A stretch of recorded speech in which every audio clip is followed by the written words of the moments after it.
Welcome to the First Read Ultimate Spider-Man podcast, where we break down Bendis' iconic run on Ultimate Spider-Man. Issues 1 through 160, in Earth 1610. I'm Zach, and I'm joined, as always, by alpha male grind set influencer, Johnny O. What's up?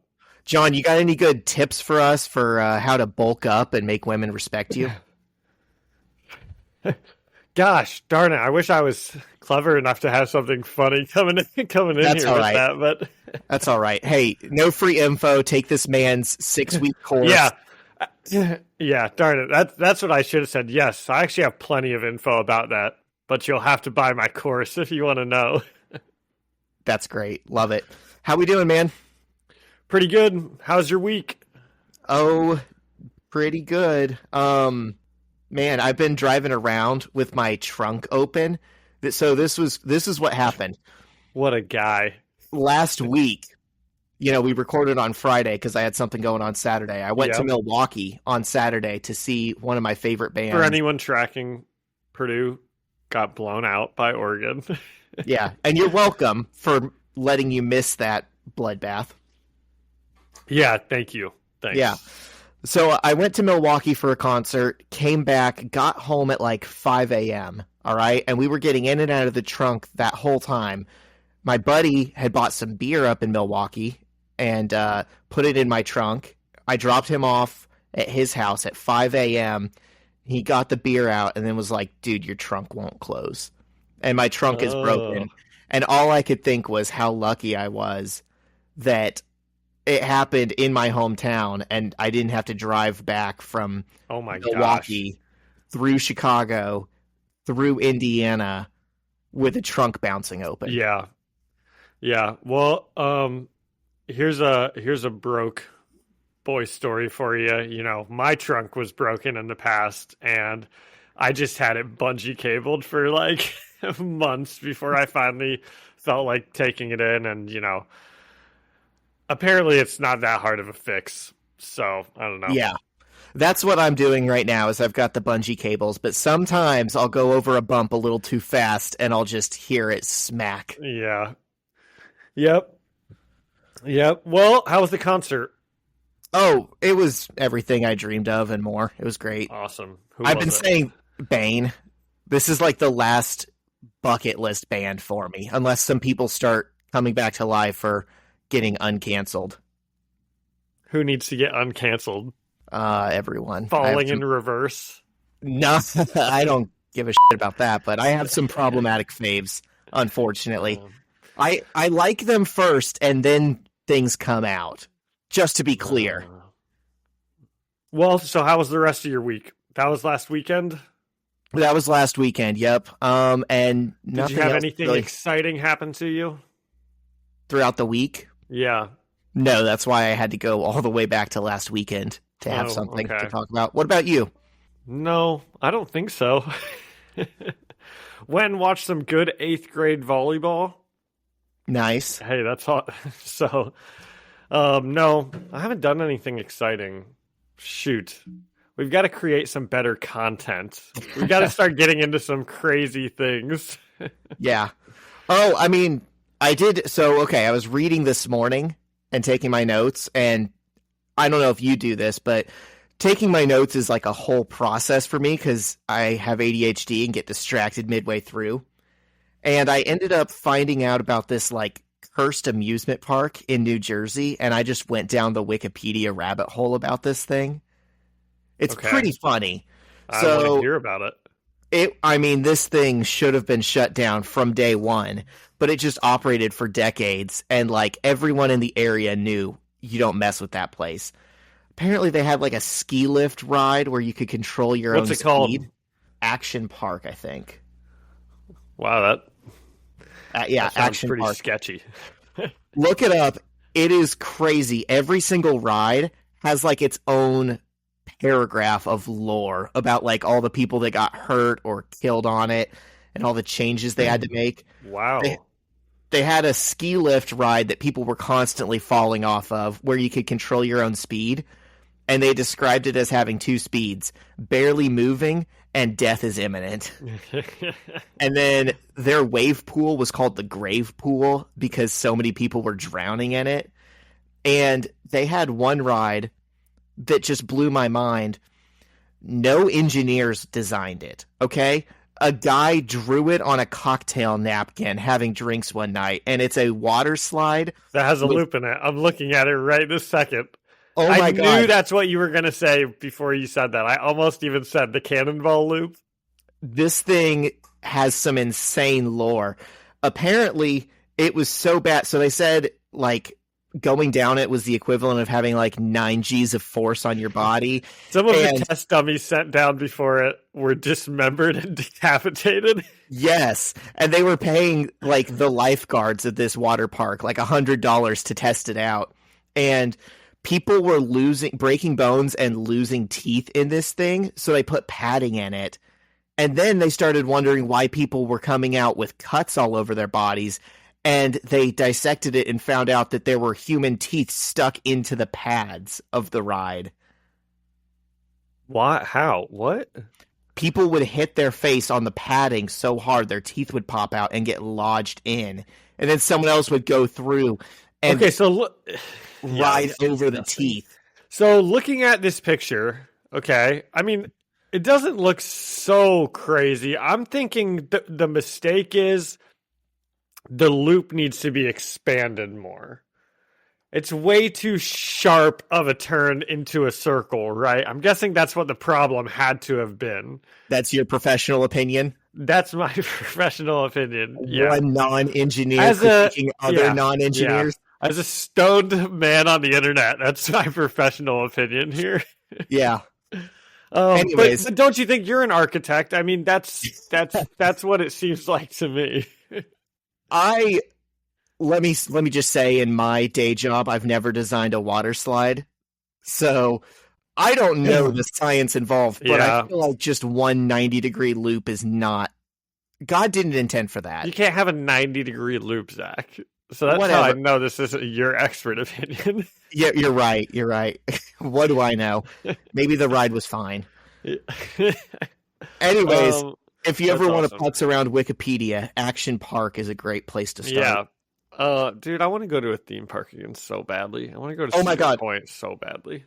Oh, yeah. I like Holiday World because I like water parks. I get too motion sick on roller coasters. I like roller coasters. That's like the only thing I want to do when I go to amusement parks. Yeah. I used to be that way, but I'm not built well. I'm built like a Victorian child. One last thing about Action Park. They had a bungee ride, like a bungee jumping thing, and like some local reporter came out to report on it, and they had them like strapped in, and then the reporter was like, I don't trust this. I'm not going down this thing. And the park's PR person pushed them off the ledge. Well, did they? I mean, they must have been fine. It worked. The ride worked. It sure did. Wow, I'd be f***ing pissed, dude. I've like thought about that before when I see things when people are like bungee jumping or skydiving, and they're like, okay, and they just push them out. I'm like, I want it. Don't. If I get up there and I'm like, listen, I'm not doing this anymore. You'd better not push me out. The whole way down, I would be thinking, either I'm going to die or I'm going to hit the jackpot with this lawsuit. So either way, it's a win-win, baby. Okay, I did think of something. This is somewhat comic related here for you. So every November in the 7th and 8th grade social studies classes, the teacher does like an election type of thing where the kids learn about the election and the electoral college and everything.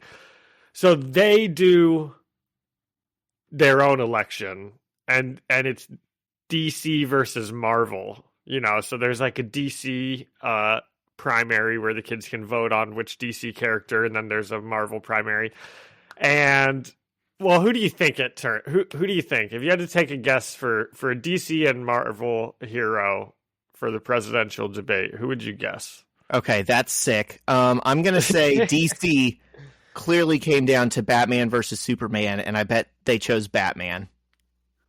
Okay, and Marvel? I'm gonna take a swing at kind of a dark horse candidate. I'm not gonna say it's Spider-Man. I think the kids today, because of the movies, probably like Iron Man or Captain America more. I'm gonna say it was Iron Man versus Batman. You were so close. It is Batman versus Captain America. And who won? Well, that's what I'm telling you about now. So it's next week, but they really do a debate. And normally it is the president, the principal as one person and the vice principal as the other. And the kids write their talking points. And then they go into the cafeteria, right, and do the debate. And then the kids vote on president. That is the coolest thing ever. They do posters. That. They learn about like propaganda. So they've been making like campaign posters for the past couple of days where they learn about like the different types of propaganda that goes into stuff. And well, the principal and the vice principal, they had something that day, so they can't do the debate. So you're stepping in. So I'm stepping up and stepping in, and it's me versus the other like resource teacher who's kind of like my boss and in the resource group, but she's not really my boss, you know. And they asked which I wanted to be, and of course, who do you think I picked? You're Captain America. Captain America, definitely. Let's go. The teacher has like a costume for it. So I'll have like the Captain America little like thing on, and she's got a helmet and a shield. So yeah, it should be pretty good. I think I'm gonna wipe the floor with this other teacher. Oh, you should. If that is Friday, my comic knowledge is just unmatched when it comes to this. They don't know what they're going in no for. Way. You're so prepared. If that is Friday and you can get me like a guest pass or whatever, I don't work Fridays, dude. I would watch you wipe the floor. Watch me do my 7th and 8th grade debate. Well, the kids have to write the talking points. Here's where I'm like, oh man, I wish I could be like, write this, you know? Yeah. Because obviously Batman would not be a good president. You know, Captain America would definitely be a better president than Batman. Bruce Wayne. Batman wanted to help the people of Gotham. He could fund things instead of, you know, driving around beating up bad guys. Yeah. Bruce Wayne is fighting for the 1%. Steve Rogers fights for us all. Exactly. Yep. Yeah. Well, that's really cool, dude. Yeah. Hopefully I don't choke. I love it when teachers have like fun stuff like that. Yeah. The 7th and 8th grade teachers are pretty fun. Like, especially in like the social studies and literature classes, they're just always doing like fun stuff. You know, math is not as fun, but it's math. You gotta do math. I feel like the funnest you can make math is like, all right, if Lil Uzi Vert has 100 bands and he spins 5, how many bands he got now? Well, do we have anything else? I don't think we do. I think we can pretty well get into it. Okay, send us out. All right. But first, a word from our sponsor, Action Park. Every business says they're better. But the ones that earn and display the BBB seal back it up. It instantly identifies businesses that are committed to operating with integrity, honoring promises, and telling the truth. Makes you wonder why every business doesn't have it. So look for it, because it's looking out for you. That's why it's the sign of a better business. And find a better business anytime at bbb.org. And we're back. Okay, this is issue 7 and 8. Yep, or 140 and 141. I would say we're we're in this run now, Zach. I don't think this run gets the benefit of the doubt of resetting anymore. We're fully in it. Right. Okay. I would agree that we have our status quo set. Yep. Okay. So this one is written by Brian Michael Bendis, art by Takashi Miyazawa, who is stepping in. I'm guessing David LaFuente was having some scheduling difficulties or something. Well, he did the cover. He did the cover, but this is a fill-in artist for this issue and the next one. And then colored by Justin Ponzer and lettered by VC's Corey Petit. And we open 6 months ago in a kid we don't know's house. And his mom is calling his name and looking for him. And his name's Rick. And she eventually finds him in the yard, naked. Rick Jones. Yep. Is this a famous person from comic lore? I don't know that I would say famous. I was about to ask if you knew who this was. He has just kind of always been around. And for the longest time, he was like the dorky sidekick to half the Avengers. And I think they've given him powers in more recent years, but I don't really follow him or care about him. He's just like an Avengers side character. So he's naked and on fire, and then he turns back human. And we cut to today, where he's in the hospital in a coma. And his mom is reading to him and talking to him. And she says, "Oh, it says here the Fantastic Four broke up. Huh. The flood was probably their fault anyways. I don't trust anything I read anymore. All of New York drowns, and we don't even get a trial." And, well, that's because then the Thing smashed his face or something, or no, that's Dr. Doom. Yeah. What happened to Magneto? Well, he's dead too. Who are you going to put on trial? Exactly. Although, stupid woman. Based off of when this happened, this comic, I kind of wonder if that's like a subtle criticism of like how the Wall Street people who caused the 2008 recession, none of them got indicted. Oh, because that was in the news around this time. That could be a bit of a stretch. I wonder, but maybe not. Yeah. Just the idea of like, wow, something bad happened in New York and no one got in trouble. Yeah, maybe. Well, I don't know, Zach. Maybe, just say drowns. Drowning in debt is a fairly common term. That's so true. You're always hearing finance guys say we're underwater. Oh my gosh. I'm gonna take a bath on that.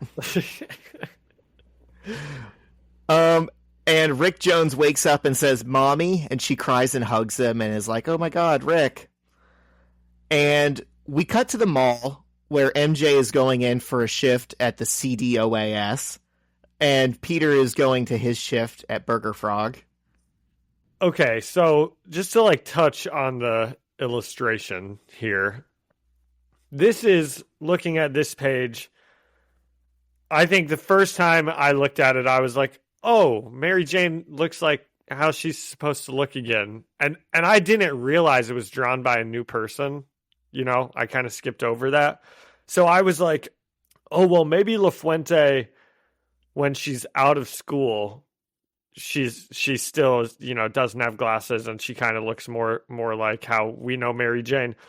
And then I read the whole issue. Sorry, this is not going to come across. These are not flowers for David LaFuente, unfortunately.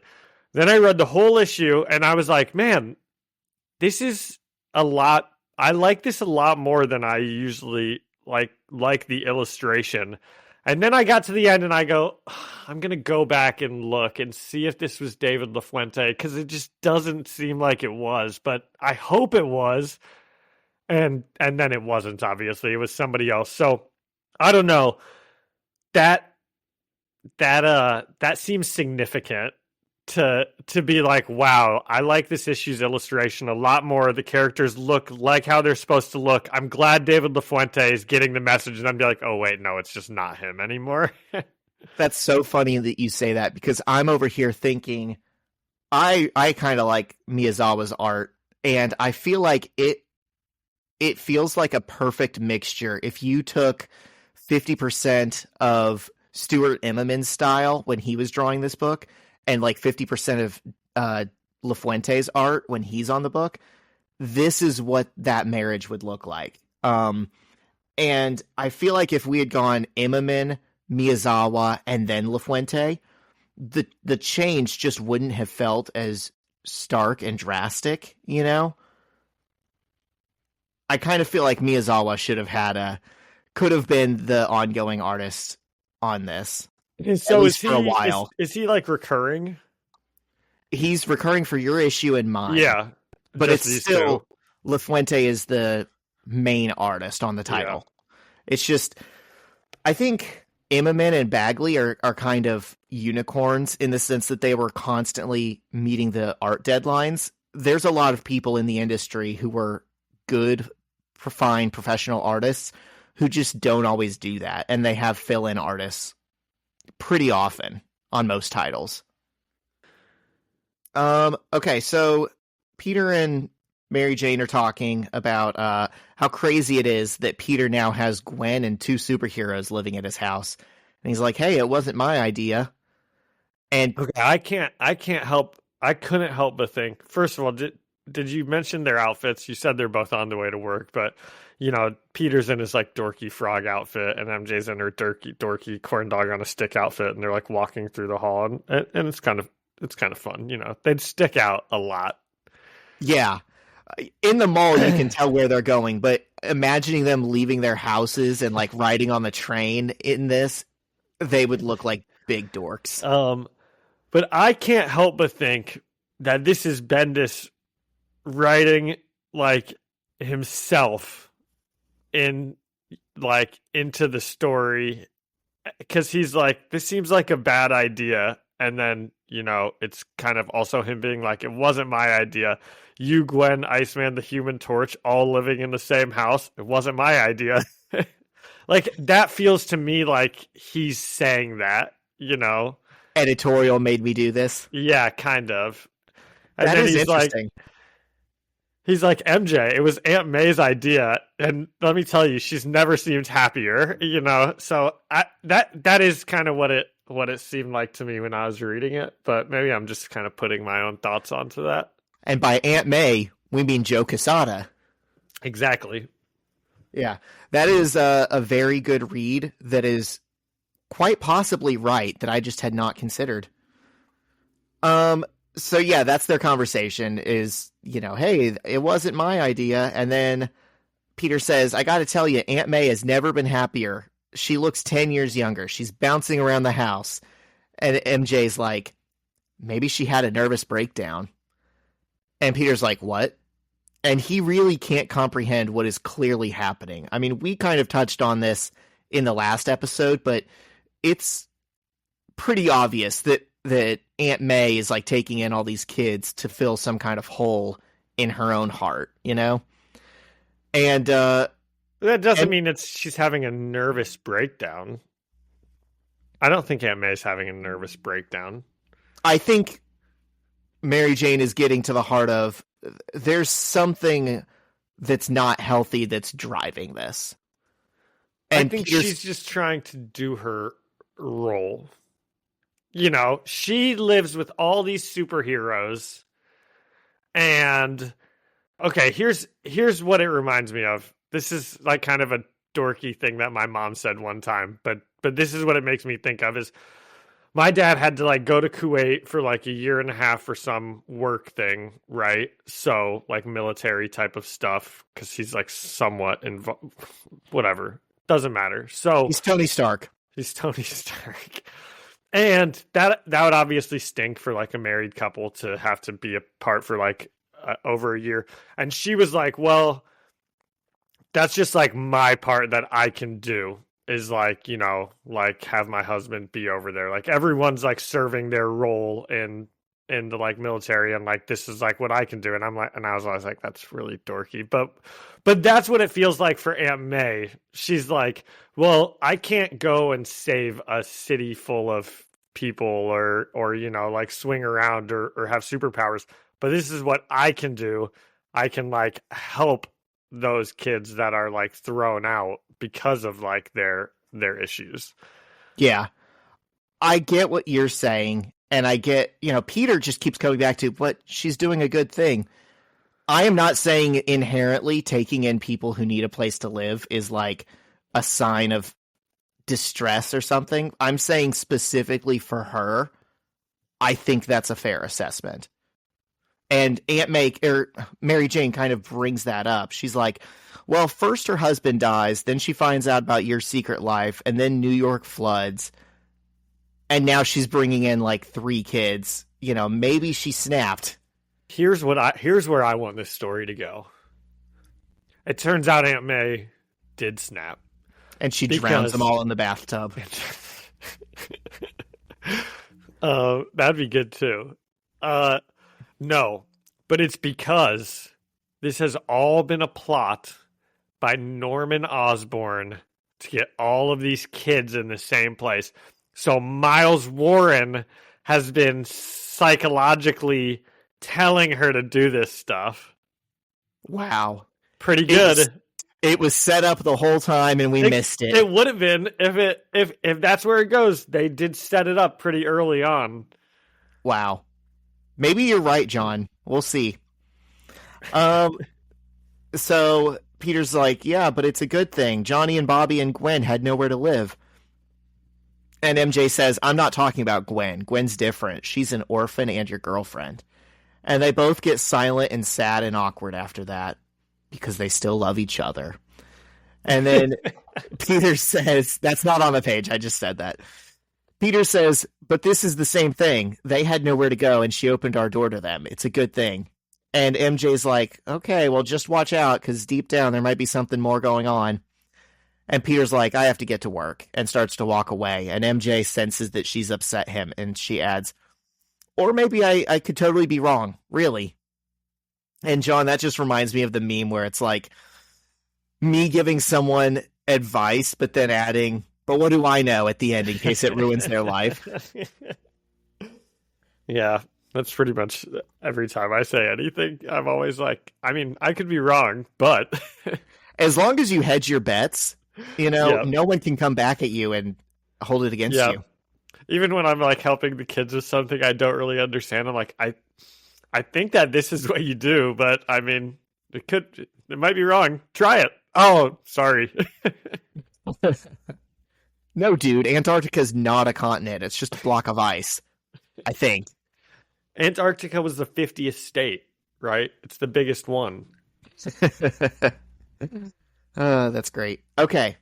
We cut to the Parker home where Gwen is helping May bring in groceries and telling her about her day at school. And we find out apparently after the robot attacked, they let everyone get the rest of the day off.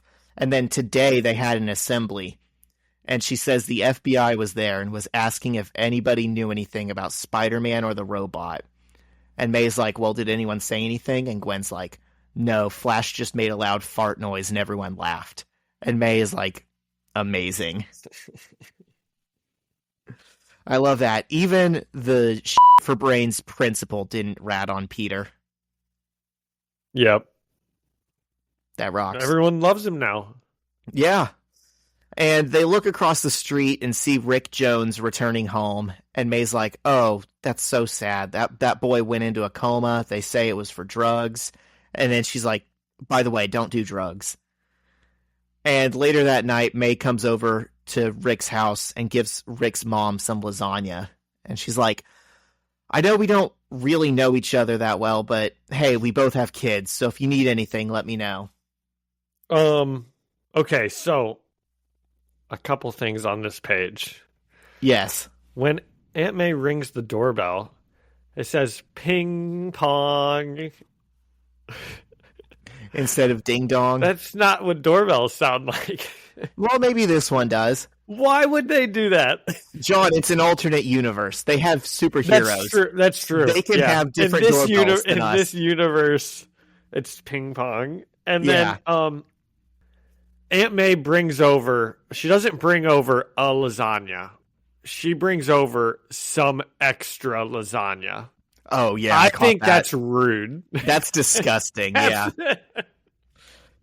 Slap in the face. Definitely. Like, and maybe, we don't really know, right? Because maybe that's like she made that in an extra pan. Like she was planning on making extra for them. That's how I choose to. But boy, if read she it. just like made a pan of lasagna and the family dug in and then there's like a third of it left over and you bring it over to a neighbor, that's foul. Don't do that.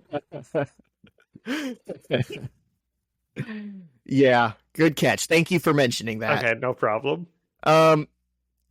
And May starts to walk away, and Rick's mom's like, "It's not drugs." And May is like, "What? I beg your pardon?" Dude, I thought the first time I read that, I thought that was like Aunt May saying like the lasagna's not drugs, or her being like, "It's not drugs, right?" Like how sometimes you hear like on Halloween kids will get candy with drugs in them. Sure. Like that's what I like for a split second. That's what I like thought she was referring to. Yeah, Mrs. Jones. Instead of pot brownies, Aunt May was over here baking a freaking pot lasagna. Yeah. And Mrs. Jones is like, "I know the rumors. Rick's not on drugs. Can you please tell people that whenever it comes up?" And May's like, "Sure, but then what happened?" And Rick's mom hesitates and then says, "I think my boy is a mutant." And we see Rick in his room looking at his hand as it starts to glow. And Rick's mom starts opening up to May about how confusing and scary this has all been and how she doesn't know what to expect moving forward. And we keep cutting back and forth to Rick in his room, seemingly learning to control his hand glowing. And Aunt May asks Rick's mom if she's tried to call a specialist who can help. And I'm thinking, Aunt May, you idiot. Magneto broke his neck. I was thinking that too. I was like, yeah, Charles Xavier. Oh, wait. And Rick's mom starts yelling. And she's like, "No, they'll take him surely away." There's still a school. I don't think there is. I think it broke up. Cyclops doesn't run that? Dude, Cyclops got assassinated by Quicksilver. Oh, that's right. Ultimatum truly wrecked That's the Ultimate fucking X-Men. Ultimate, baby. They are more decimated than any other team, and the Fantastic Four doesn't even exist anymore, so that's saying something. And we see a close-up of Rick's face where his left eye is overlapped by an image of the Watcher, which, as we all remember, in this universe is just a red glowing eye on a stone obelisk. And Rick looks shocked by this. So it's something that he saw as well. And his mom... like he's like sitting in his room, just kind of like staring off. And then I think he like remembers looking at it. Like it happened in the past. I think he's like remembering something. I don't think that the Watcher's in his room now. I think that's him like, you know. Oh, yeah. What?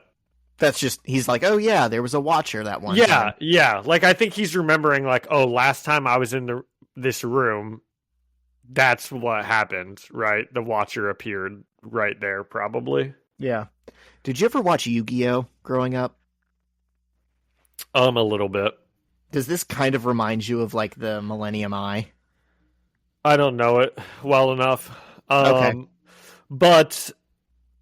to touch on a couple things that happened, I was a big fan of Rick Jones's mom and how just like openly she's like talking to Aunt May, you know? Yes. Like she seems pretty cool. She doesn't seem that like mutant phobic, you know?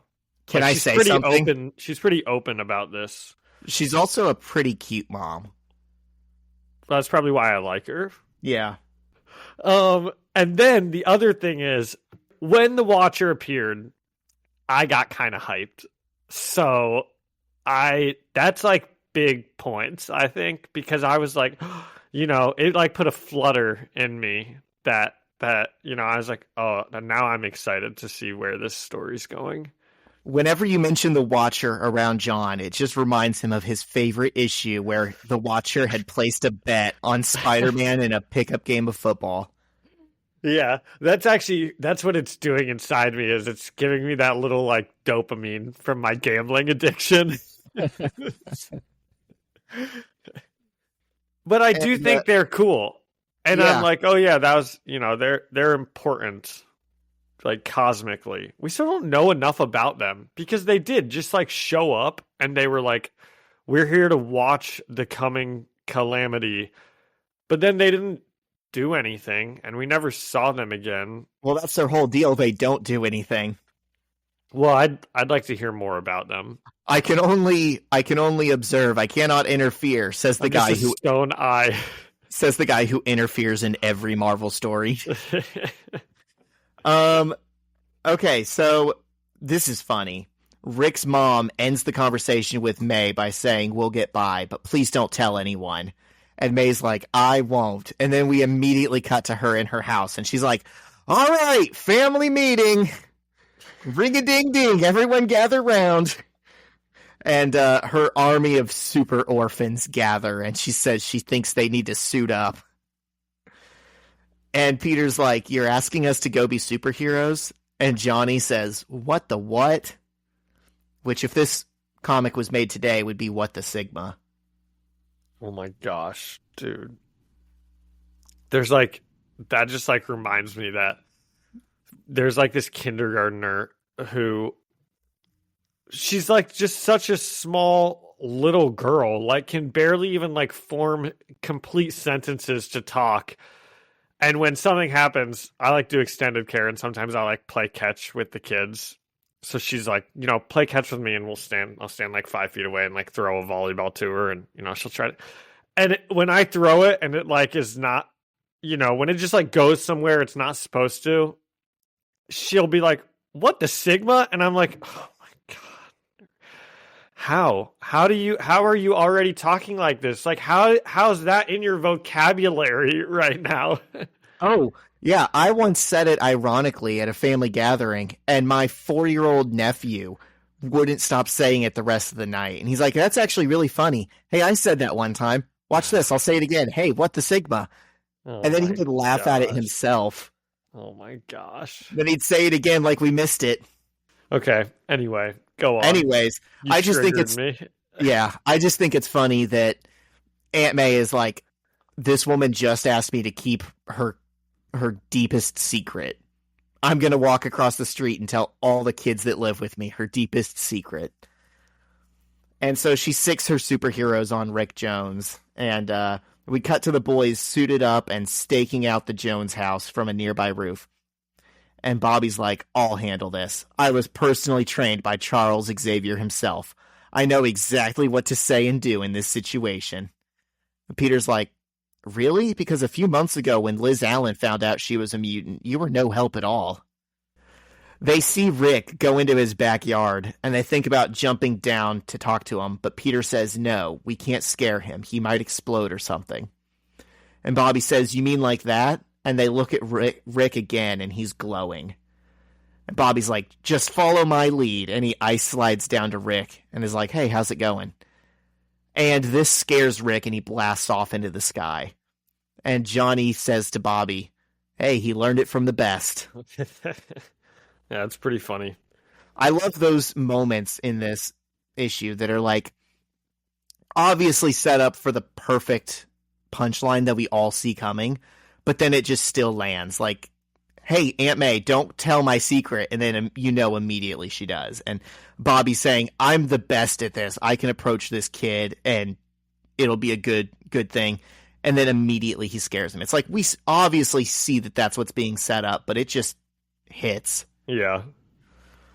And Johnny's like, "I got this." And he flames on and follows Rick through the sky and tries to start talking to him. And if that scares Rick again, and now his powers deactivate. So it's just like a light switch. It's just he gets scared, they're on. He gets scared, they're off. And he's falling from the sky. And Peter swings and catches him while he's falling. And they get sucked through a wormhole or something. And they come out on the other side, crashing through a restaurant window. And Peter looks at a newspaper and sees Detroit Free Press. And is like, "Oh my God, are we in Detroit right now?" And the owner of the restaurant comes in and starts yelling at Peter that he ruined his business. And Peter's like, "I'm sorry, it was an accident. Hey, are we actually in Detroit?" And a woman in the booth is like, "Ann Arbor." Peter's like, "Ann Arbor, Michigan. You don't say. Go Blue. Home of the Wolverines." Yeah. And Rick starts yelling, "I don't want to be here. I want to go home. I want to go home." And just like Dorothy, Rick and Peter get sucked back through the wormhole and go home to Rick's backyard. And the three goofballs finally get Rick to calm down and talk to them. And Rick's like, they're like, congratulations, you're a mutant. And Rick's like, I'm not a mutant. My powers were given to me by a floating eye. And Johnny says, oh my god, I know what that is. And that's a callback to Ultimate Origins, which we read. Because he knew what that is. Yeah. Hey, I understood that reference. And we cut back 6.5 months ago at Project Pegasus, where the Fantastic Four are looking at the stone eye. And Sue's eyes glow red, and she says, the Herald has been chosen. One human has been chosen to protect this world, to help find its future. We have given this one the power to do so. And we cut back to the present, and Johnny says, the Watcher came to Earth to pick someone to lead us into the future. It's you, Rick. You're the chosen one. What'd you think? I thought this was a 2.5 out of 4 superheroes that live within 100 feet of each other issue. Okay. It's just fine. Like I said, the art is good. I do appreciate the fill-in art that we get. And there are some of these moments that are just well written with like good comedic timing, but overall the story doesn't do much for me. I will that's a 62%, which you just gave it, 62.5%. So I think that's I'm going to give it better than that, because the illustration is a step up from what we've been getting. I think the Rick stuff is like fairly interesting. I really don't like its conclusion with like, you're the chosen one, you're like the herald of something. Like, that's not what I was hoping for at all. And like, what? This like 15-year-old kid is like the chosen one for Earth now. And how about that? He lives across the street from Spider-Man, of all the kids that could have been chosen on Earth. Yeah. And so I thought there were some good things in this one. I'll give this a 6.5 out of 10. So just like a little bit better than you. Yeah. Or a 6. I could so like 2.7 out of 4 superheroes living in a block vicinity. I could also be biased because I have always found Rick Jones kind of irritating, like in the main universe. I do not. Yeah, he's like my least favorite part of this issue, and I know he's in it a lot because it's an issue about him. Yeah.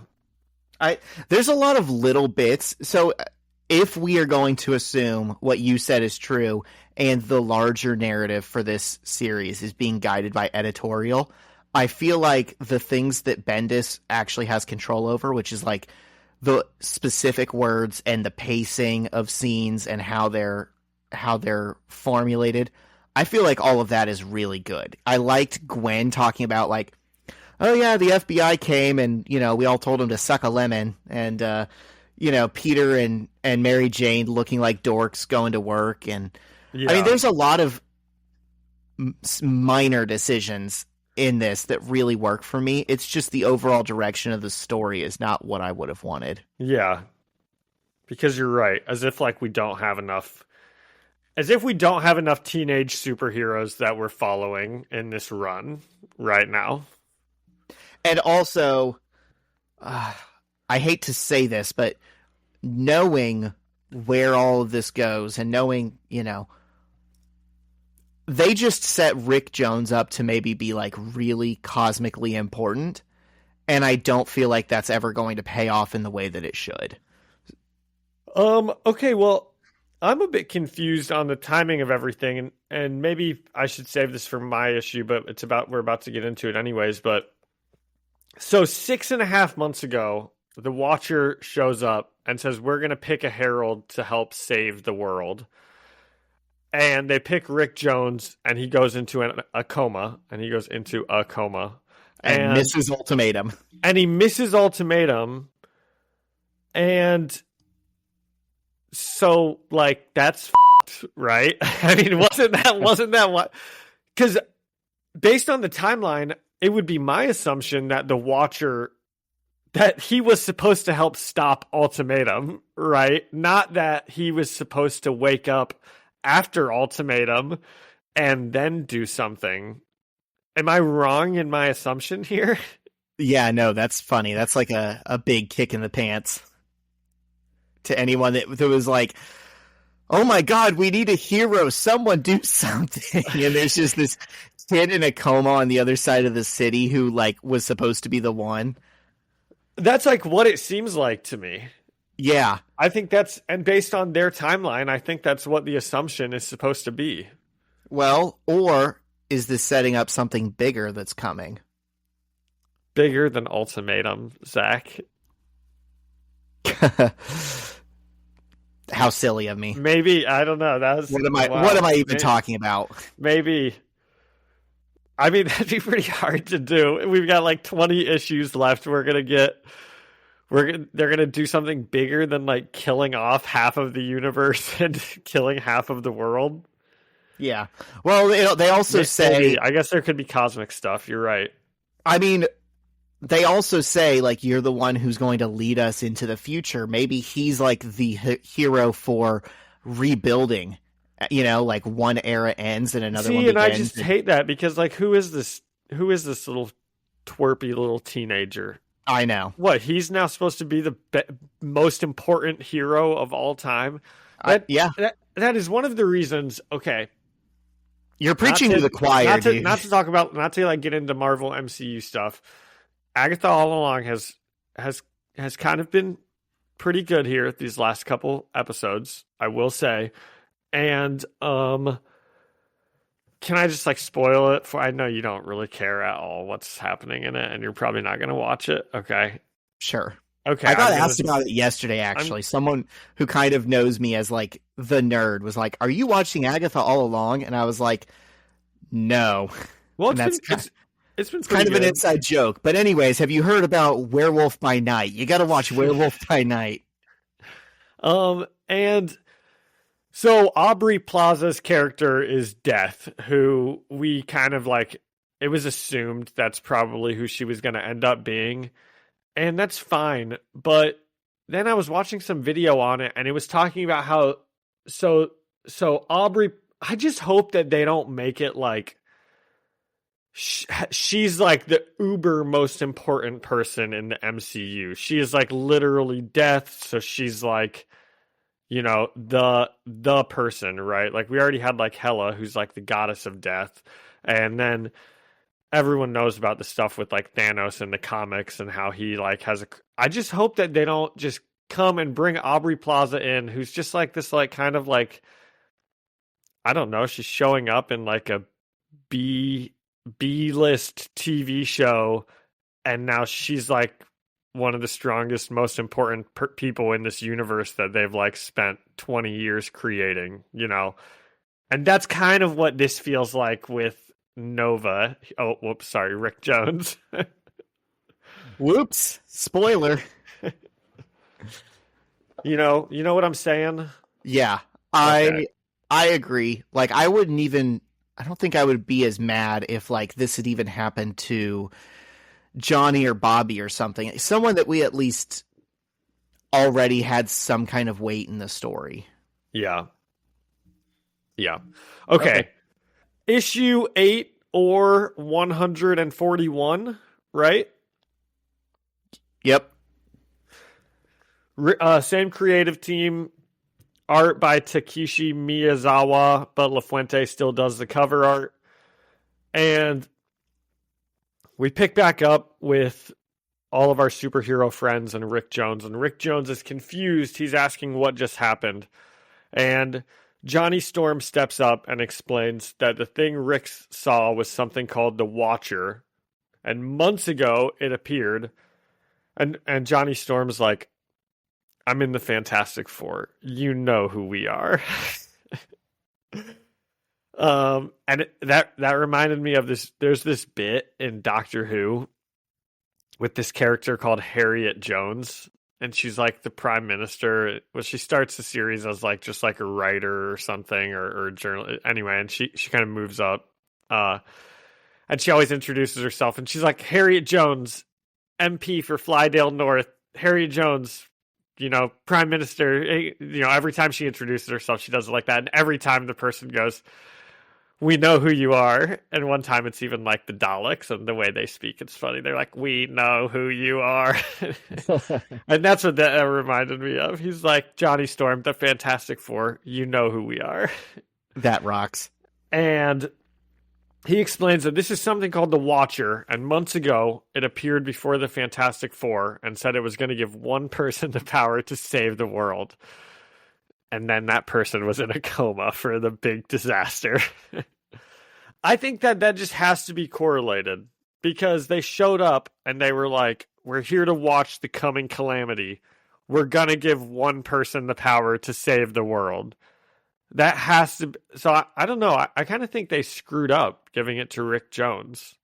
Okay, I'm going to reference another dumb meme because my brain is broken and this is how I think now. But there's one out there where it's like a European man gets a time machine and tries to go back to 11/9 to prevent the terrorist attack. That's funny. Because they do yeah. the months and dates transposed. So he ends up like November 9th, and he's like, I'm here, you guys, you gotta watch out. That's funny. That's like how Rick Jones came into the Ultimate Universe. That is. Gosh, speaking of 11 stuff, V for Vendetta is just coming up, and it's on election night. Can you believe it? Oh, wow. I know. Something about that's going to go like triple platinum on Mom Facebook.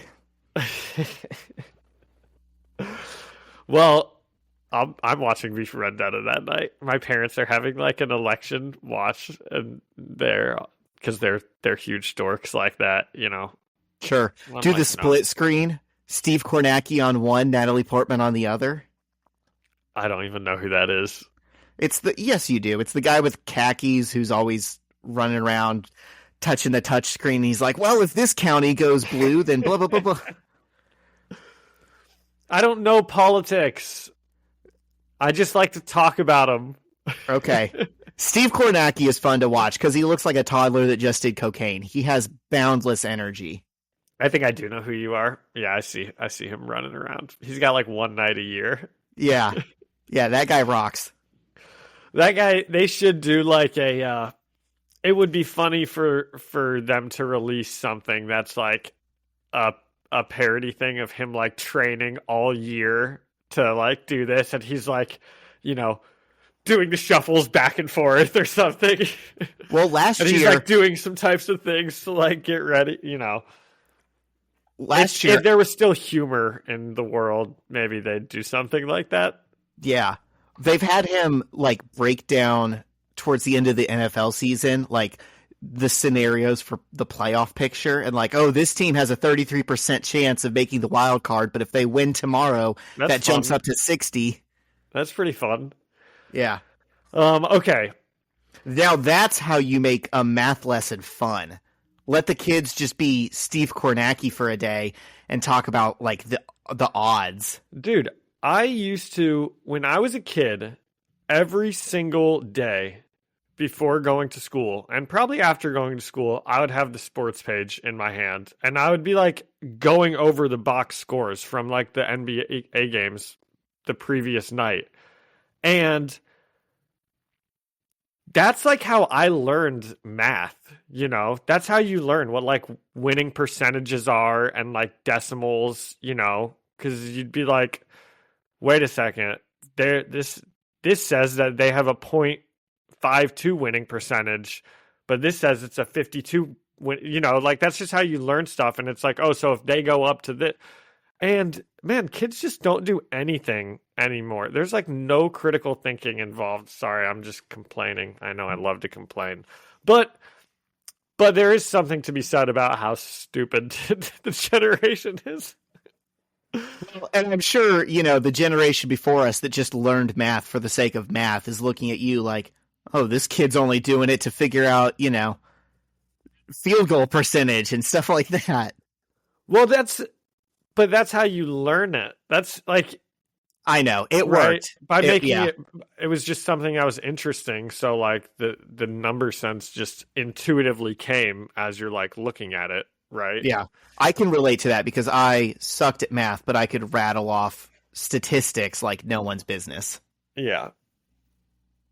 So Johnny Storm believes that Rick Jones is this super person, and Rick is not happy about this news. He's like, oh, why me? And he's kind of whining and moping, and Peter and Bobby and Johnny, they're all like, dude, you're a superhero now. This is awesome. But Rick is just kind of like talking about how his life is ruined. He's like, there's no instruction manual for this. And he's just like a big whiner, Yeah. Pretty tone deaf of him to, in front of 3 teenage superheroes, talk about how his life is ruined, that he's now a teenage superhero. Who would want to live like this? I can't help but think that this is a very, very recycled plot line from when whatever her name was got her powers. Liz Allen. Yeah. I mean, it's as old as time, a reluctant superhero, or I didn't ask for these powers.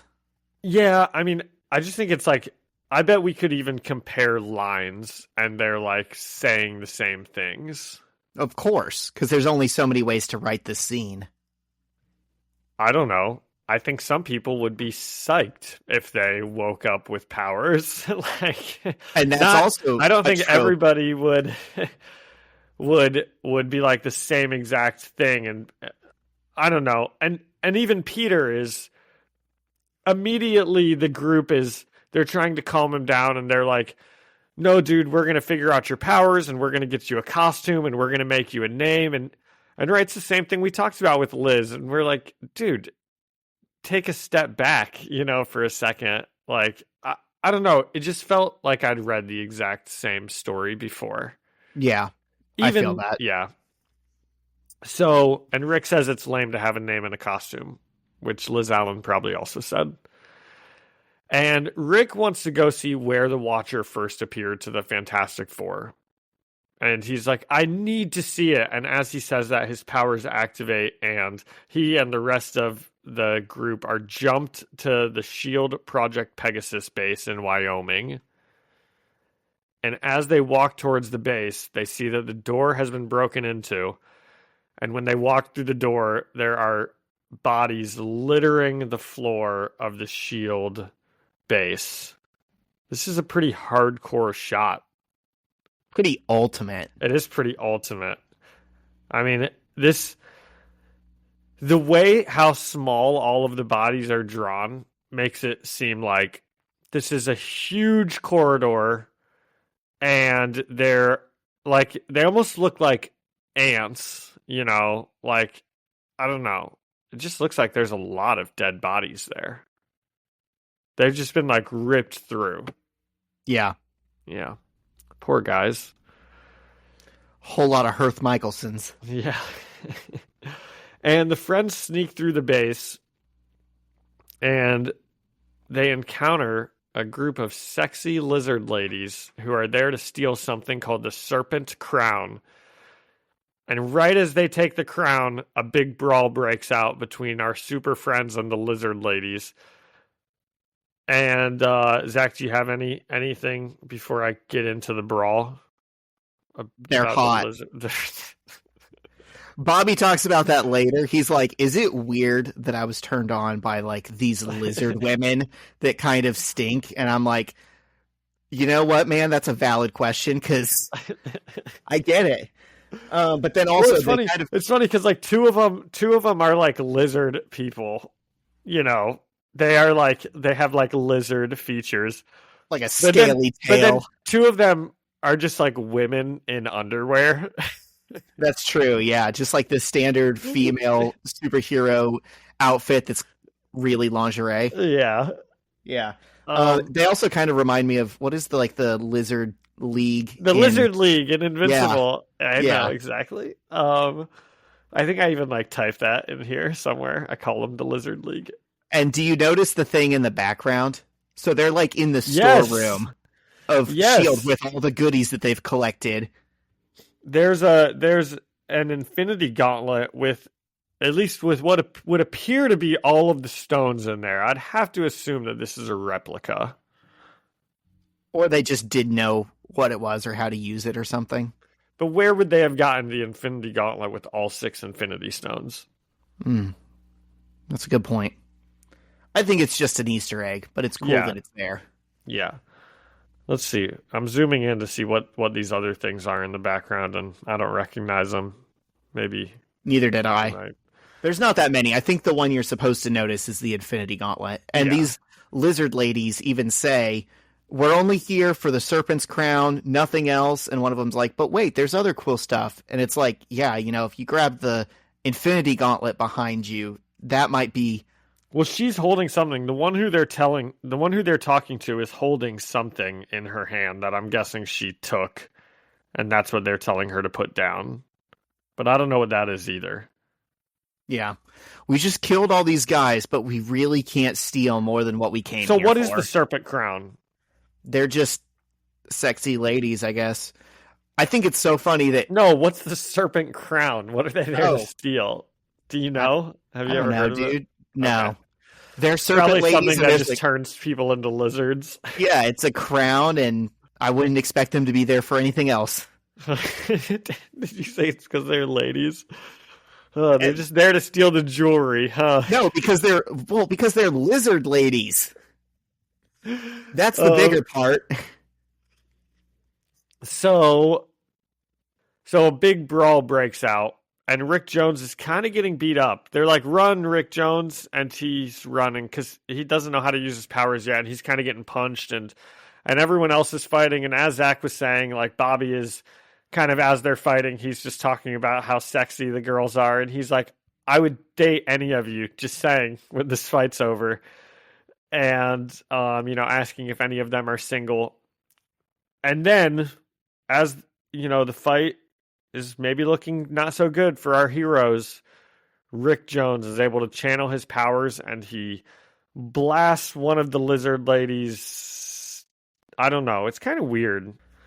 She's an actual lizard lady. She has a tail and everything. The actual lizard lady. He blasts her out the door. And I guess that happens right as some of the SHIELD agents who were littering the floor wake up. So maybe they weren't all dead. Maybe they were just like passed out from a gas or something. I took it as reinforcements got there. Or maybe it was reinforcements. It's not explained. And they're like, how did you guys know that something was going on here? And Johnny is like, it was kind of just lucky. We just happened to come here. And he explains to the SHIELD agent in charge that Rick was the one chosen by the Watcher all of these months ago. And now Rick is like, oh my gosh, wow, that sure was fun being having superpowers. I guess I'm a superhero now. And then they all fly back to New York. And I'm Look at that rapid character growth. I know. I'm like 2 seconds ago, he was talking about how awful it was. And so they come home to New York, and they're all trying to come up with a name for Rick. And they're like, maybe the Leaper or the Sentry or Captain Marvel. And they must be trying to like trick people here and just be like, oh, who are we going to make him? Who is it? It might be this guy. It might be this guy, Because these are all taken names. Oh, they are? Wait. Yes. Well, I figured they were all just names of people who weren't in the Ultimate Universe yet. So they're like, oh, is this guy going to be the Sentry? Is he going to be the Captain Marvel for the universe? Who's he going to be? That's what I'm saying. These are names from 616. Yeah. But Rick says he doesn't need a name, and he's about to fly away. I don't know, just to go and find himself or something. But before he can leave, his mom comes out, and they do a heartfelt goodbye. And Rick says he needs to figure out who he is, and he'll come back home when he does. And then he flies into the sky, and Peter yells, "What about school?" And exactly like Liz Allen, Rick says, "Why would I go to school when I can do this?" And he flies away, but not before telling the group that he thought of a name, and it's Nova, who is someone. And then everyone in the theater claps. Isn't Nova supposed to be from Nova? From, like, the Nova Corps? Yeah. Yeah, I mean, Nova is, like, a mantle for several cosmic-based superheroes. And to my knowledge, Rick Jones was never Nova in, like, the main universe. But this is fine.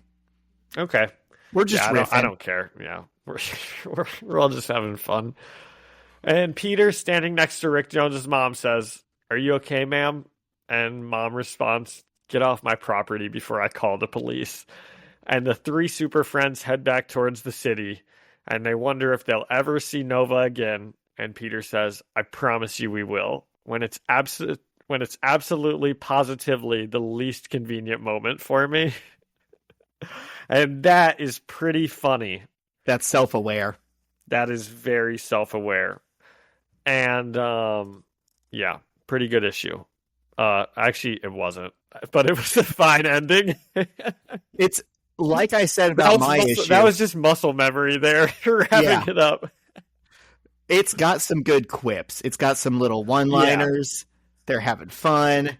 It sucks, but we're having a good time reading it. It does kind of suck.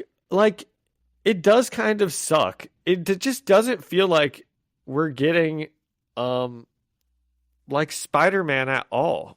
I mean, I don't want to just constantly say it, but this feels just very different from the series run that we got, for 100 and something issues. Because when is Peter just gonna go and Spider-Man about and fight a villain? I mean, Mysterio wasn't even in this. Our Assassin's Creed friend, Kitty Pryde, wasn't even in this. Like, what? Are we just going to save a new teenager every single week on here? By issue 160, Aunt May has a boarding school. There are 88 main characters. Like, it does, I've said it, but this just feels very much more like story of the week for, like, kids. Which is fine, but I'm a firm believer that even as an adult, there are comic books I can pick up and really enjoy reading and, like, even want to reread. And, like, this run is not one of them, At the moment. At the moment, yeah. Because it's just like, oh, that's fine, I'm not going to lie. I think the specific, I don't know, dozen issues that we're in the midst of right now is probably not anyone's favorite stretch of issues in this whole Bendis run. Okay. And clearly we won't know the answer of how much of that is editorial interference, how much of it is, dudes in a boardroom thinking they know what's going to pick sales up. It feels like there's some element of that in here, but we can't just keep blaming that because the story is what the story is. Like, this is what we got. I will say, I read ahead a little bit this morning just to see, like, oh yeah, where are we going from here after this? And we're getting to a couple of issues that I really do like, where it's like, oh, sometimes there's a lot of individual scenes that I think about when I think about this whole run, and those are like scenes that stand out. And then every now and then we'll just hit one issue that has like a bunch of those. Yeah. And so I'm kind of looking forward to that. I think our cast might just be a little too big. We've got like an ensemble cast going right now. And, I think it's just taking the focus off of Spider-Man, Well, I think we have as big of a cast as we've always had, but, they cycle people out. So Harry Osborn's dead. Liz Allen doesn't go to their school anymore. We're not really seeing Flash or Kong all that often. No, but even those people were just like in the story. They weren't like in every scene with Spider-Man, like going through everything together, Yeah. They were just like, oh yeah, and when we're with Peter Parker, he has these friends in his life, which makes sense, It's almost turning into like a team book. Yeah, exactly. Instead of a solo superhero book. Yeah. Okay, I get what you're saying. That does make sense. Well, anyways, for the next issue... Okay, so wait, what's our rating system here? Oh, okay. Out of, okay, out of tails grown back on sexy lizard ladies when they're cut off. Because that's what happens to lizards when you cut their tails off. Right. Surely you know that. Yeah. And we're assuming it works on these ladies too. I would imagine it does. Maybe that's what the serpent crown does. I don't know. I'll give it a 5 out of 10. Tails grown back. Yeah, I'm there with you. It's kind of a nothing burger. Yours was better, I thought. And that's not saying much. Well, but at least yours, like, I actually did like that scene a lot of, like, Peter and MJ and just talking before they go into their shift at the mall. Like, I don't know. So yours had some scenes that I actually did, like, really like. Whereas this, I just wasn't really vibing with. That was a good scene, but it retroactively made me hate even more the scene that we got in issue 1, where they were like, I hate you. Well, I hate you. Well, you're gross, and so is your girlfriend. It's like, now that we know she didn't actually have any problem with him, that just sucks so much more. Yeah, that's true. Anyways, I gotta call out, so on this last page, at the very bottom, it says, next issue, Spider-Woman, and then we turn the page, and it has a big picture of her, and it says, the babe is back. Well, it doesn't just say Spider-Woman. It says, next issue, Spider-Woman, and Johnny Storm totally make out. If that doesn't sell issues, John, I don't know what will. Well, okay, it makes me wonder what, I can't wait. I can't wait to read it. The babe is back. I am such an easy guy to hook. Like, if I was ever thinking about dropping off this comic run, and then you said, next issue, the babe is back, and it's a big picture of Spider-Woman, I'm in for it. There you go. I love Jessica Drew. Give me more of her. Okay, so next issue, we're 9 and 10? Yep. Oh, and everyone get your special socks ready, because the babe is back. I'm just kidding. If people don't remember that that's a callback, then that sounds really gross. I know. Yeah, you might have to take that one out. Or just preface it and say that, what are you making fun of again? What said that? That's Deadpool and Wolverine. That's right. Get your special sock out, nerds. Yeah. This is about to get good. Oh, I'm about to make a name for myself.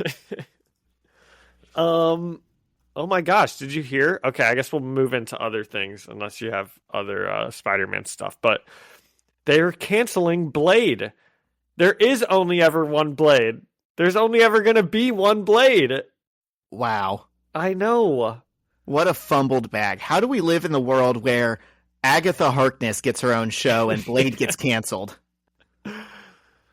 That's true. Because Blade didn't have a fun song that took the internet by storm during COVID. No, okay, this is how easy it is. Just use, like, a My Chemical Romance song. Vampires Will Never Hurt You. To Blade killing vampires. That's it. That's your internet song. They should have done that. I think that they're canceling it just to bring Wesley Snipes back. Do you? In a different Blade. I actually kind of do. I would not be surprised if they brought him back for Secret Wars, but he's so old. And I know you think that old people don't have a place in society, That's not what I'm but saying. I What's the quote from Dumb and Dumber?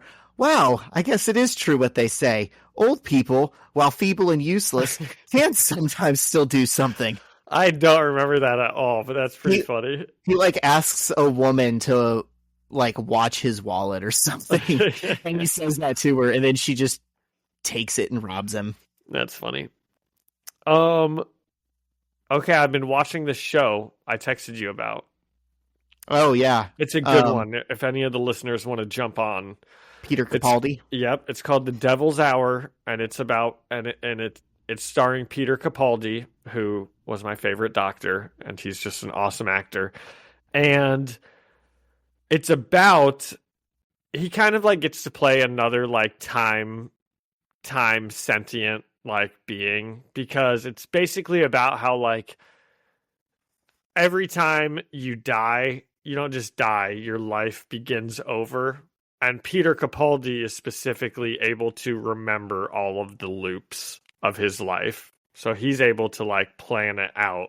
And that's kind of what it's about. He sort of like tries to stop things before they happen, right? And it's just pretty good. I mean, I probably like it more than most people would because it has Peter Capaldi in it, but I like it a lot. It's worth watching. Why are you cheesing over there? I know, I'm cheesing like an idiot because that sounds like exactly like a major plot beat of probably my favorite comic ever, House of X Powers of 10 by Jonathan Hickman, that started his like X-Men era. There's a character who does that. And so this you might have to check this out. You didn't know it, but that was like specifically a good hard sell for me to check out this show. Nice. So what's it on? Amazon Prime. Okay. I might have to I think there's only like 8 or 10 episodes in season 1, and then they released 5 episodes for season 2, which I'm hoping that's just like the first part of it, and then they'll release the second part later. I'm hoping it wasn't only 5 episodes, but I haven't even looked into that yet. But yeah, but there is something that's also funny about it. This really has nothing to do with the show, but it's funny watching British shows with police officers, because they don't carry guns, you know. Right. They're always like trying to apprehend criminals, and they're like, stop right there, buddy. But they've got no way to make them stop at all. And then there's one scene where the guy, he's got his like baton stick, and he's like, don't come any closer. And he whips his baton stick out, and I'm like, a gun would be more helpful in this situation. And then he gets beat up, you know, because Peter Capaldi's had this fight a million times. Obviously, that's kind of how stuff works. Is like he knows what's going to happen, so he kind of always has the upper hand on people. But it's just funny, the British man. I like how British cops in TV shows have, which by the way is it's a good thing. Yes. These are all good things. Police officers shouldn't have as many guns as they do, but yeah. Or tanks, or but it's just interesting watching as an American. You watch these things and you're like, where's the gun? The police officers, how are they going to get anyone to do anything? How do you kill people over there? Yeah. What?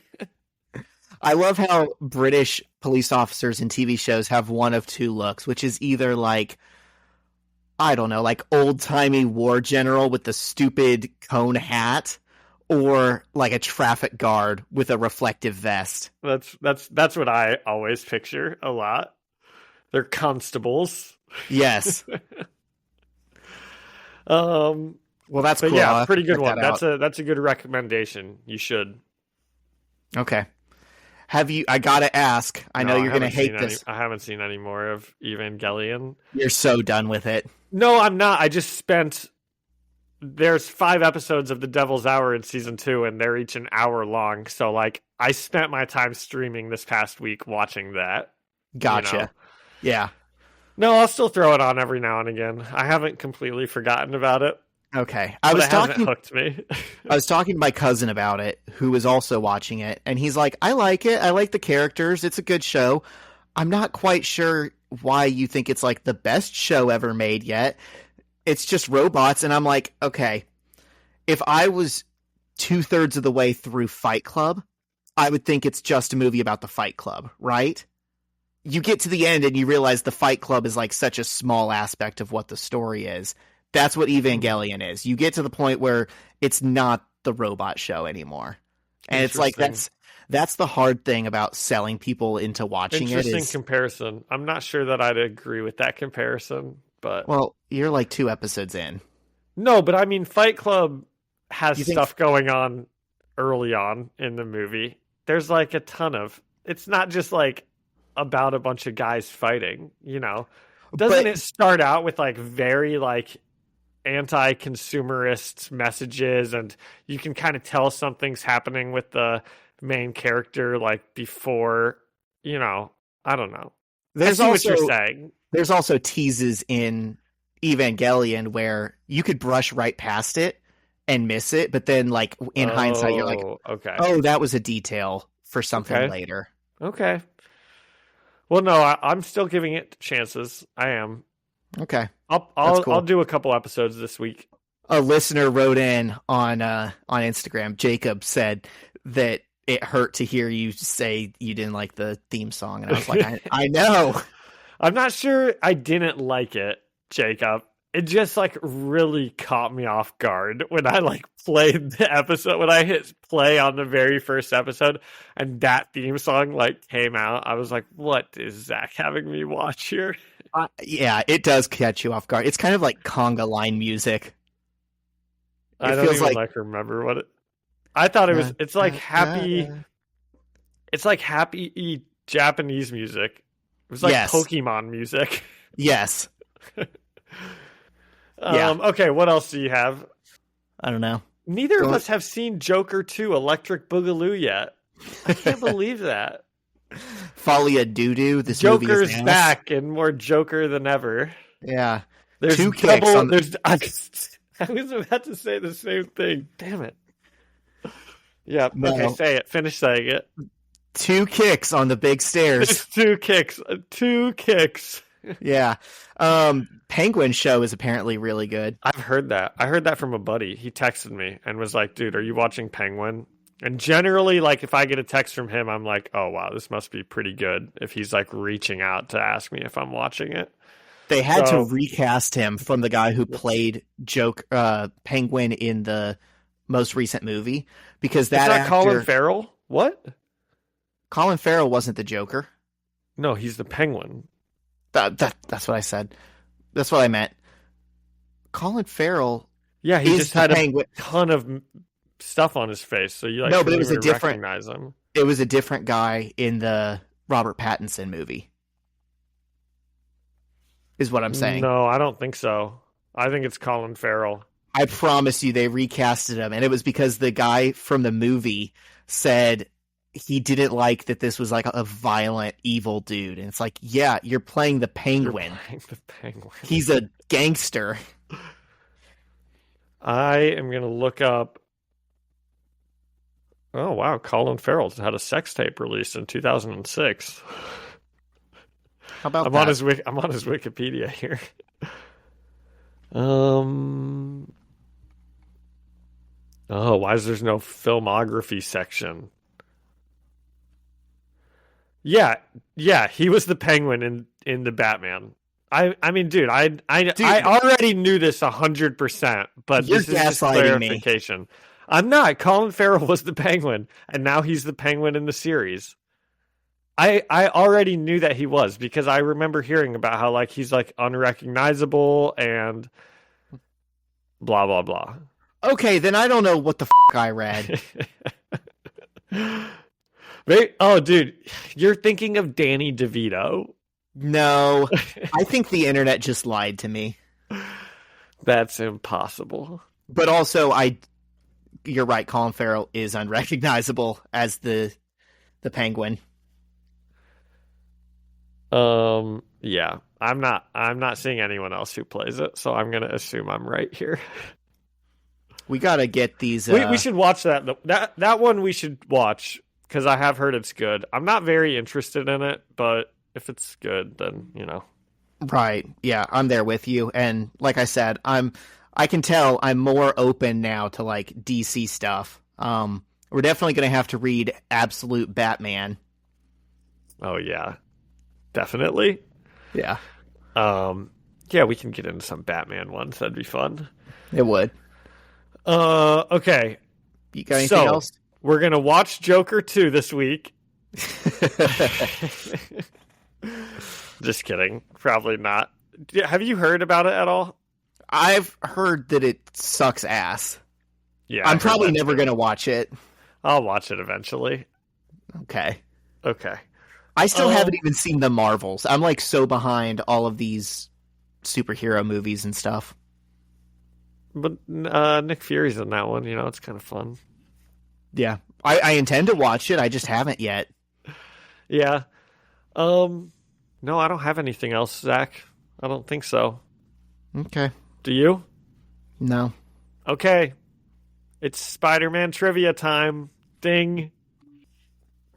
Let's get it. We are so close to the end of this book. And then we can turn this IU game on. They're playing Washington today. Ooh, let's go, baby. Love IU. Gotta go IU. Hope they get a touchdown. It's not always about the money, Spider-Man. It's about IU football. I didn't even bet on this one. I'm just it would be fun to see IU win. But they're missing their QB today. So College Game Day was there. At IU? Yes, it was like the first time in like 30 years. Oh, wow. That kind of does make me want to throw some money on it. Washington's got the ball to start. Maybe if Washington goes down and scores a touchdown here, I'll throw some money on IU. Get a nice price. I hate that I have to go to a child's birthday party and then a wedding today, and I'm going to miss the game. It's starting right now. I know, but I have to start getting ready for those things. Oh, okay. Why was there backlash over Marissa Tomei playing Aunt May? Because she's too young and hot. She's not old enough. Yep, that's it. These people were weak. They didn't see the vision. Is that not why? Wasn't it just because she's too young? That's for real that is why. Right? She's considered too young and attractive. Yeah. Excuse me. I didn't realize that was a crime these days. Take me to jail, I guess. What character made a surprise return in a Far From Home mid-credits scene? A Far From Home mid-credits scene. Would that be Tom Hardy? No. No, wait. Far From Home is not I'm sorry. I had my stupid titles confused. Heaven forbid they just title things that you can easily think of which movie's which. They all have to sound the same. Okay. Far From Home is the Jake Gyllenhaal one. So who made a surprise appearance during that mid-credit scene? Okay, what happens in that mid-credit scene? What happens at the end of that movie? They find it's J. Jonah Jameson. Portrayed by J.K. Simmons. Yes. Okay. Yes. 2 for 2 today. Got it. Let's go. All right. Oh my God, you're not going to get this one though. Which real high school did Holland attend to prep for the role? Now, was this home of the Bears and my alma mater, Lawrence Central High School? No. Damn it. Apparently, I have no idea. Yeah, obviously there's no way I would ever get that. In order to understand what it's like to be an American teenage science whiz, the 21-year-old Holland spent time shadowing real students in New York City at the Bronx High School of Science. For 3 days, he attended school undercover, hanging around with a student named Aaron Bishop. Even the teachers didn't know I was not a student, Holland said on Jimmy Kimmel Live. They'd bring me up to the class and would be like, "What do you think, new kid?" His true identity was eventually revealed to the school's drama club. It's kind of funny. It's always funny whenever people like tell lies that no one would have any chance of knowing that they're lying, and then being like, they didn't even know. It's like, Wait, so you enrolled in a school and just went there for a couple days and they didn't even know that you weren't really what a prank. It's also Got very him. funny. They brought me up to the class and it told me to introduce myself and say something interesting about myself. They had no idea I wasn't really a new student. It's also great given that in our comics, they've said 100 times, yeah, Spider-Man goes to our school. And these real kids got to go home and be like, you're not going to believe this, but Spider-Man was at my school. Went to my school. I think I have heard him like telling some story about like talking to kids there and like talking about Spider-Man, and you know, obviously they didn't know that he was like the actor who had been cast to play Spider-Man or some stories like that. Well, that's fun for Tom Holland. Yeah. It's not much of a trivia question. I gotta pay tribute to Tom Holland. I was on Instagram this morning and saw some video where like paparazzi were getting a little too... Oh, the paparazzi. They were getting a little too close. Oh, and like, darn it.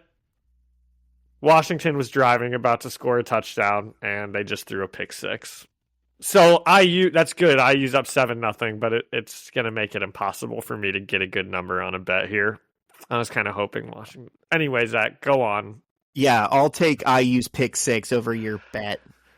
Well, I wanted them to win after I bet on them. Sure. Oh, yeah, okay. I saw this awesome video where basically the paparazzi were getting a little too close and handsy with Zendaya, and they were crowding her, and Tom Holland came in. Weird. Too like handsy? And the weird thing was they weren't doing anything with him. Like, this is Spider-Man, and they were more interested in her, but he came in like a true gentleman and just started shoving motherfuckers and like got her out of there. Nice. I was like, hell yeah, dude, that rocks. That does rock. Anyways, that's all I had. Okay. Do we have a jam of the week this week? I do. It was hard to think about, but since I saw them last weekend, and they're one of my favorite bands, I picked Swan Song by Bane. I like it. Swan Song by Bane. Here, I'll write it down just like I do every week. Yep, write it down so you don't listen to it. I know. Not to toot my own horn, but I did come out of stage dive retirement at that show. First time in over 2 years, and I also got the mic for a verse. How does this happen? It's just a different culture, man. It's just normal. Do other people get the mic also? Yeah. Like, there's a lot of people who are going home the next day saying that they did this. Yes. Okay. If you know the words, you get it. You know, you can take it, dude. That's yours. Well, just imagine like a Taylor Swift show. Every single person knows the words. I know, and the cool thing about that is I'm not in crippling debt after seeing Bane. Well, that's pretty cool. Which song did you sing to? That's the real jam of the week. Calling Hours. Which verse? It's the verse that the guy from Rotting Out does. So, you're not gonna. How's it start? Just so when I'm listening to the song, I can be like, oh, this is where Zach came in. You told me to give everything, and now you're tired. Okay. So let's get loud and go out with open fire. Yeah. And then I stayed there. Did people go nuts? People were already going nuts. They weren't going nuts for me. Okay. And then you stage dove after it? You like dropped the mic and stage dove? I didn't drop the... I grabbed a mic that was on a mic stand. So it wasn't the lead singer's mic, but it was like his guitarist's mic. Okay, so I'm trying to set the scene here in my head. So you got on stage. There's a random microphone. You just grab it and start singing through it? Well, yeah, but like to the words of the song. And that's like a normal thing to do at a concert. You don't get like tackled when you go up onto the stage and grab one of the microphones. I promise you, we've talked about this before, dude. I know, and I still can't believe it. I'm going to show you my the background of my Twitter bio. This is like the hardest pick that's ever been taken of me. This is me at Atomic Bowl in Fountain Square. That guy's the actual singer of this band. And then my buddy Max is there and my buddy Logan's there. Looks like so is this him handing you the mic, or is this him trying to take it back from you? He had just handed it to me. Okay. Dude, that's insane. Yeah. It's fun. These people seem, the bands seem like they're fun. They're having a good time out there. Go to hardcore shows, kids. I guess. And you escaped unhurt. Yeah. But then my trunk broke. We can't ever fully have nice things. There's a cost to everything. Everything has a price. A soul for a soul. Yep. All right. Is that it? That's Jam of the Week, Swan Song by Bane and Calling Hours by Bane. Love it. Okay. Well, thank you to Ian Hickey for the music and Alyssa Seaman for the artwork. And thank you all for listening and leaving us a review or a comment. You can find us, the First Read Ultimate Spider-Man podcast, on Spotify or Apple Music or anywhere else you listen to podcasts. And you can leave us a comment on Instagram at First Read Podcast. Send us an email at firstreadspidey@gmail.com or find us on YouTube, the First Read Ultimate Spider-Man podcast. See you next week, issues 9 and 10. Yep. See ya. See ya.